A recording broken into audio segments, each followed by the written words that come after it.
นะเนี่ยมีชื่ออารมณ์ไฟมีลงได้นอกนี้ลงก็ได้แมนกินทาที่อาชาบ้านอันนี้บ้านพักอนุสรณ์เพื่อนพักอนุสรณ์ฮะนี่บอลไทยหัวไปวันนึงต่างหาก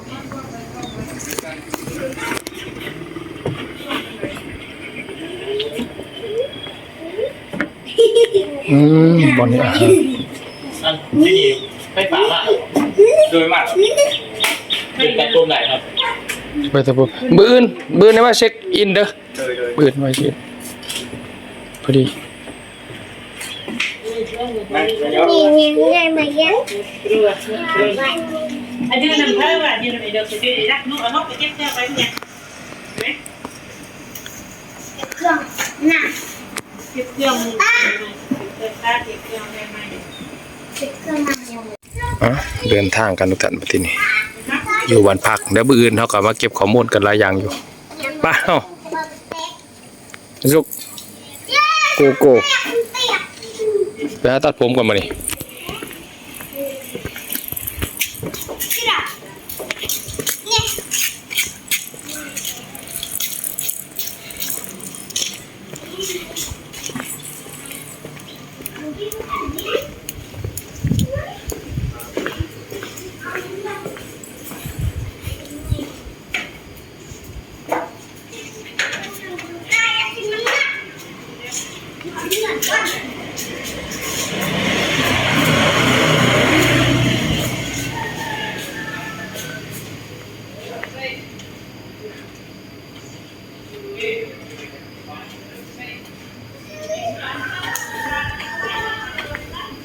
เป็นเขตบ้านพักเปิดครับ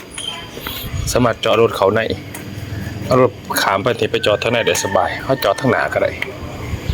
อันนี้คือสื่อบ้านพักท่านเด้อบ้านพักอนุสรณ์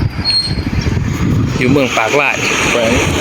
สยามบุรีฝั่งนั้นก็บ้านพักท่านอันนี้ก็บ้านพักเนาะเป็นบ้านพักนิพาพรตัวนี้บ้านพักนิพาพรเหมือนกันก็เป็นสถานที่เหมือนกันหลายบ่อนหลายบ่อนนะอันนี้เป็นบ้านพักที่เขาจะนอนกันถ้าพักผ่อนกันอยู่นี่สบายดีท่านสบายดีตอนนี้เขากำลังโอ้ขึ้นน้ำเป็นไหนห้องนี้พิเศษเป็นน้ำเบิร์ดเอาเป็นวัตถุบ่เป็นเท่านี้เบิร์ดโอ้ยดอกไม้เขาสร้างเสียเลยนะมันเดี๋ยวกำลังเดินทางไปเที่ยวแต่ไปเที่ยวปักลายก่อนเงินข้าห้องไอ้ใจน้ำไผ่เงินข้าห้องไอ้ใจน้ำไผ่ใจน้ำคนสิท่านนี่ก็ได้บอกเดี๋ยวไอ้มาอยากมันสาเนาะเอาใจเราก็เลยเส้นหาตอนนี้เขากำลังอยู่ที่บ้านพักกันนี่มาเบิ่งแม่สาวน้อยนี่เห็นป่ะโอ้อายอีกโอ้ยแม่สาวน้อยอันนี้อายุจักปีนี่น่ะ15สิเข้า16โอ้ยซ้ำลูกชายกกอันนี้15นี่โอ้ซ้ำลูกชาย2คนโอ้มื้อหน้าสิพาลูกสาวมายามเด้อพาลูกชายมายามเด้อ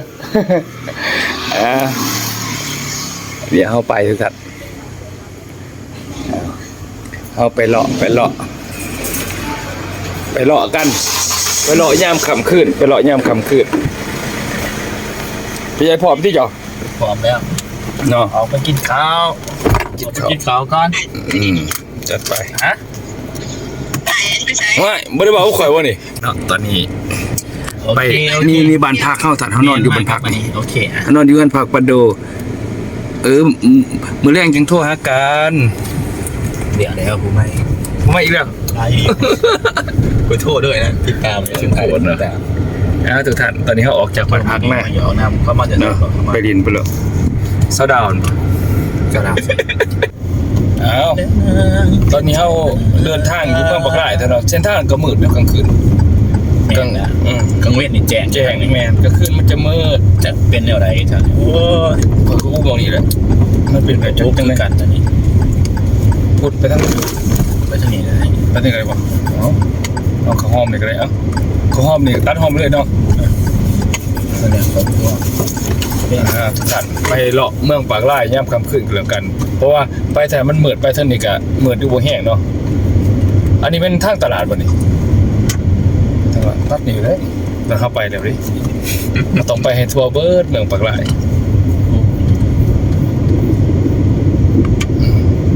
จะว่าสิตัดผมแต่ว่า แม่น มีหันใช้เสื้อผ้าอยู่นี่ เขาตัดเสื้อผ้าเส้นนี้เส้นผุนใช่ผุนติเส้นหนาไป นี่คือว่าคุณอยู่ไหนมีเต็นท์มีกลางงานกลาง เท่านี้แหละ งานเลี้ยงงานบุญเนี่ย อันนี้หอมซอยนี้เนาะซอยตัวนี้ซอยตัวเปิด มีคาราโอเกะห้องแล้วเนาะ โอ้ หวนนี้โอกาสดีเมื่อห้องอยู่เพลงอยู่นะเจ้าแสดงว่าระดับประเทศก่อนนะเด้ หอมได้อยู่แต่อันนั้นเสียงมันจะแตกมันบดหนุ่ม ใช่ มันแตกนะห้องได้เขาได้แต่ว่า เดี๋ยวเพลงบริษัทเพลงโดดมาเดือมเบิดได้เพลงนี่ เอาวันที่30เดือน เนี่ยจนคนว่า วันที่30ดิจดลงมา แต่ก่อนไหนประมาณหม่องสาวประมาณ30กว่าเพลงได้แบบว่าบ่ต้องเบิ่งคาราโอเกะได้แบบนี้บริหารรถคือว่าของกินบ่กินมันก็อยู่ในตู้เย็น มันบดเก่าของเก่าคนเรามันก็บ่จื้อ ของเราบางก็ชื่อ มันลืมนะเขา ของกินขั้นบ่ได้กินกับป้ามาในตู้เย็น แหมสมัยนี้มันต้องบอกจะบ่แม่นว่าของกินบ่กินมันเน่าของเก่าบ่แล้วมันลืมเขาบ่ใส่คำนั้นถ้าว่าของกินบ่กินมันก็ได้ตู้เย็นของเก่าบ่เรามันก็บ่จื้อแม่นบ่ เป็นเนี่ยมันเลยของเอาไว้ในซองตู้เย็นไว้ได้เป็นปี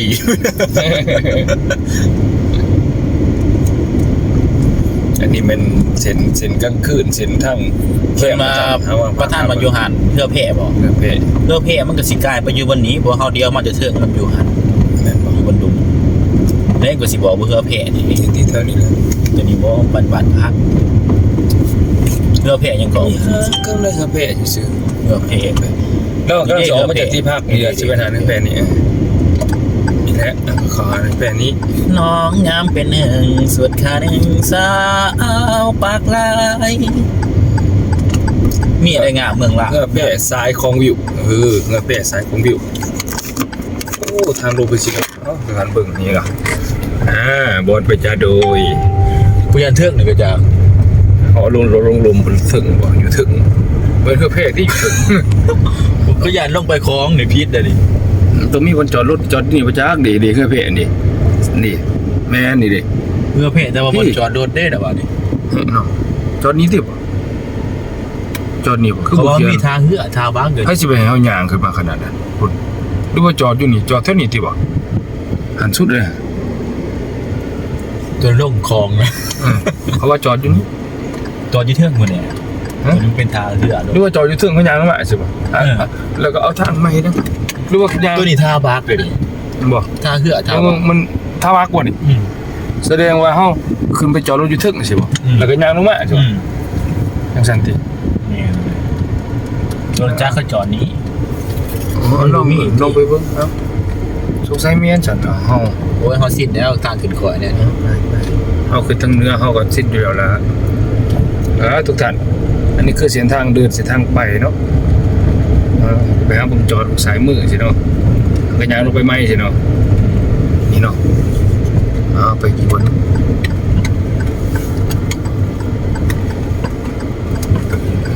ลง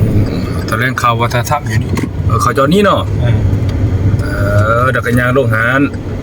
มันโปรเมนเนี่ยนี่นะปกติ ฮะ มันตรงโมเมนทางนี่แล้วไฟฝืนบ่มีเนาะมันเป็นยุคเนาะ เขาก็ให้เฮาแบบหน้าคนหาเนาะ นี่มันยัง แบบผู้สาวน่ะสิเห็นโหลดบ่ได้ สบายดีปากได้ ต้องก็เอ้า ยังคนอาหารไปจ้ะ บ่เฮาถ่ายรูปอยู่นี่ ยังคนอาหาร บ่ทางเขา ทางเขาแม้ว่าตัวนี้ให้เฮาถ่ายรูปว่าคนมาเลยคนมาปักหลายแล้วใช่ปะ คนอาหาร มันบ่ได้ว่าอาหารสวัสดีปักหลายตัวอันนี้มันว่าอาหารสวัสดีปักหลายที สบายดีปากได้ ต้องไปถามเขาก่อนสวัสดีปักหลาย ถามเราอยู่นี่ได้ก่อนจะสิได้มาไง ทำก็ได้สวัสดีปักหลาย โบยังแง่ว่าเราสั่งอยู่หาดนี่เฮาโลกแล้ว แล้วถึงท่านตอนนี้ไปครับท่านประธานสุริพลก่อนนะเด้อครับประธานสุริพลอยู่ที่นี่ท่านเนาะเพื่อน มา พัก กินอยู่นี่ไปยังนี่ แล้วแต่เพิ่นนะนี่เพื่อนพักนี่ท่านอนุสรณ์นี่มื้ออื่นเฮามานอนนี่ต่อ โอ้เป็นอย่างนั้น มื้อเฮามานอนนี่นอนนี่ตึกเขียวๆนี่ท่าน ตึกเขียวแสดงว่าตึกเดียวใหญ่สุดในโลกเนาะโอ้ในเมืองปากหลายนี่ครับท่านประธานอยู่ที่ก่อนอันนี้มาดิเอาเข้ามาแล้ว คุณบิ๊กป่ะ ฮะ นี่ใช่ ได้ดิในไทยก็นึงที่บ่อนเก็บของก็เลยนี่แหละมา ใจเย็นมืออื่น มาเช็คอยู่มืออื่นมานอนนี่แหละทุกท่านนี่เป็นมานอนนี่แหละ มานอนมาเรียกมาเยอะมั้ย โอ้ยว่าสันว่าสีเงินรายกับประหยัดเด้อ เงินจะเป็นใจแล้วเหรอ เงินรายกับประหยัดนำแลว่ากันเด้อเงินรายกับประหยัดเอาไว้ใส่แล้วบอล เอาไปทำ สบายดีประธานสบายดี สบายดี เอา ได้พบเส้นทางไปยังไงทางจากทางดีกลายเป็นทางกีฬาเลยกันบอก โอ้ยแม่นแล้ว ทางดีทางที่ได้ตัวไหนโบจากไปคุณบอก อ๋อพอดีสุดขวานะ แม่น โอ้ พอดีสุดขวาในทางดีเบิร์ดเดย์ ดีเบิดแต่ว่า ตัว ขาม กลมอย่างเดียวมัน กุบเลย เนี่ยทางสายบ้าน อันน่ะนี่แหละเนี่ยมาเนี่ย พวกเจ้าเอาลงอยู่เอ้านี่เดี๋ยวไปนอนอีกบนหนึ่งเอ้าจะไหน แม่นก็คือมาใหญ่บอลไหมสิใหญ่มานอนนี่เพราะว่านอนดูบัดนี้เฮาผัดไปเวียกแต่เช้าเฮามาแล้วมันบ่ทันมุ่งสิเอา โอ้ ก็เรียกว่ามาหาห้องพักก่อนบืนสิใหญ่มื้อนี้ราคาเดียวกันดิ เดี๋ยวนี้ยังไงมันก็ยังนั่นนะ แม่ประธานนอนสันในชั้น1ติ ชั้นสี่ โอ้คนนอนขอจองชั้น1ด้วยห้อง เอานั้นสันลุงสันสูงแล้วนะมันแนบมันฟอง ของตีแบกจนเหย่า ตัวนั้น ปัญหามันนะ นะเลย วิวเห็นอยู่ตั้งแต่ของแบกจนเหย่าตีมันก็ลายเลย กูบ่เอาแล้วสันชีบ่เอาสันดุมไก่ โตขึ้นในของมันลายแล้วเอาเขาในห้องดิบ่ได้ขึ้นเรื่องใดวะขึ้นเรื่องแบกของ ของกูเดืองตัวมันอยู่ไกลแล้วเตออินเทอร์เน็ตอันนี้สิพี่กันกับจีน สบายดี สบายดี เห็นนอนใส่น้ำเกลืออยู่ งานแหละ เออ ดีอันน่ะ ไข มันขึ้น อ๋อ ซอยจูลาย ใช่จุดเลยไปนี่ต่อเพ่นี่ต่อของวิวนี่ต่อบอลจอดรถที่เทิงหรืออยู่ลุมปะนี่ ลงไปแล้ว ลงไป ต ร รง ถ กลางอยู่เครื่องกลาง ไม่ว่าเขาลงไปแม่รถเนาะ แม่ แม่ตัวเข้าไปสิไปอะไรจะว่าลงใครมาดึกเมื่อกี้นี่เขาลงไปแล้วคือว่ามันจอดอยู่ไซส์นั่นน่ะขึ้นมาไม่บ่นี่ มันจอดอยู่บนเครื่องกลาง มาเดี๋ยวประธานสีเบิ่งเอาไปเลย จอดอยู่บนค่อยๆครับ แม่น โอ้จะได้ย่างลงไปเนาะทั้งขามันรถจักรเนาะ แม่น โอ้คิดว่ามันขันหามแต่ละมันเหมือนแท้ๆไป ใส่ของอยู่นี่แหละ นี่แหละทางลง บนรู้จักดู นี่เรือแพร่สายของวิวนี่ทางสวยงามไฟบ่มบับ โอ้ยมื้อนี้ไฟดับบนเมืองเลยมื้อนี้ แม่นอยู่ ไฟดับบนเมืองพากันไปจนเขียวมาเนี่ยโอ้วะ นี่จอดอยู่นี่ ตอนนี้เด้อ จอดนี่โดดโอ้ทั้งขา ก็ต้องสิ่งที่เข้าไปเขาจอดจังซี่บ่ จอดนี่เลย จังซี่บ่ สิรู้แล้ว เอาจังซี่ก็ได้เอ้า มีคน เดี๋ยวนะพ่อมันนักเลงไปทุกท่านแล้วตอนนี้เรามาที่หาดอาหารเนาะหาดอาหารทุกท่านมาเบิ่งฟังเพลงชิวๆว่าฉันดิฟังเพลงชิว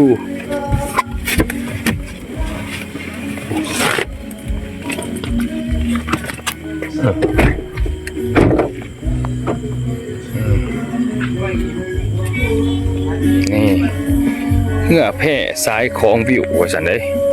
เหือแพร่สายของวิวโอ้มีวันไทยหูบลายเนาะโอ้ขากหลายไป พอน้ำเกลือปั๊บมาปุ๊บเลยนะ นี่จังหวะเอ้าว่ะ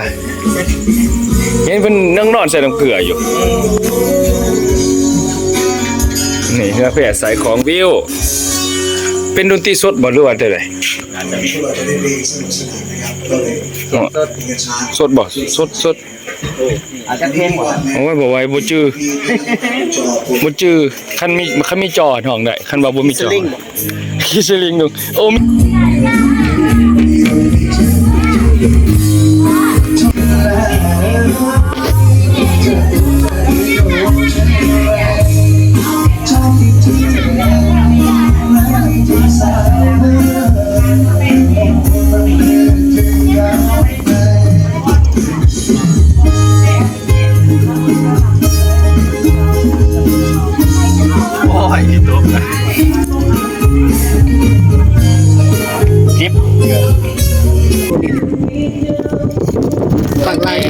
ชนะคาม เมืองนี่กับเมืองแล้วก็เมืองวอนเมสเส้นเท่าหลากหลาย